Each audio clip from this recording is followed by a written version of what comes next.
আসসালামু আলাইকুম, সবাইকে শুভেচ্ছা। আজকে আমরা মহিষ কিনতে গিয়েছিলাম। আজকে প্রায় আমাদের সেলিম এগ্রোর জন্য 9টি মহিষ কিনেছি।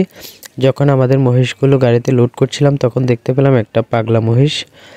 মহিষটা প্রায় 2টা মহিষের শরীরে গোথা দিয়ে রক্ত বের করেছে। তখন সেই মহিষটার চোখ বেঁধে দেওয়া হয় এবং পরে আরেকটা গাড়িতে লোড করার চেষ্টা করছিল।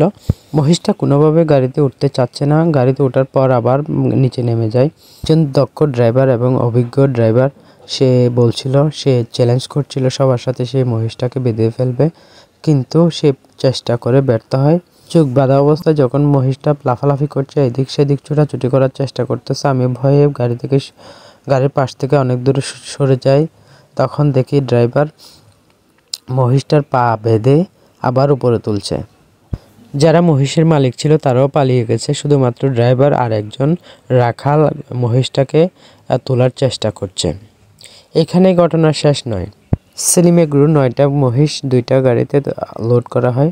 আমাদের গাড়ি ছেড়ে দেওয়ার পূর্বেই পাগলা মহিষটা একটা গাড়িতে করে নিয়ে যাওয়া হচ্ছে।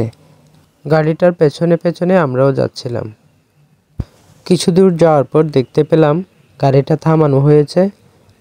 মহিষটা এত বেশি লাফাচ্ছে যে গাড়ি চালানো সম্ভব হচ্ছে না, যার কারণে গাড়িটা থামানো হয়েছে এবং পরে মহিষটা গাড়ি থেকে নামানো হয়েছে। নামানোর পর সবকটা পা ভালোভাবে বেঁধে ফেলা হয়েছে।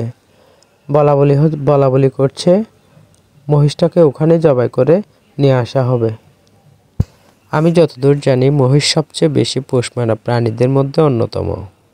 কুকুর সবচেয়ে বেশি পোষ মানে, তবে মহিষ যে ভয়ঙ্কর রূপ ধারণ করে সেটা আমরা অনেক আগে থেকেই জানি।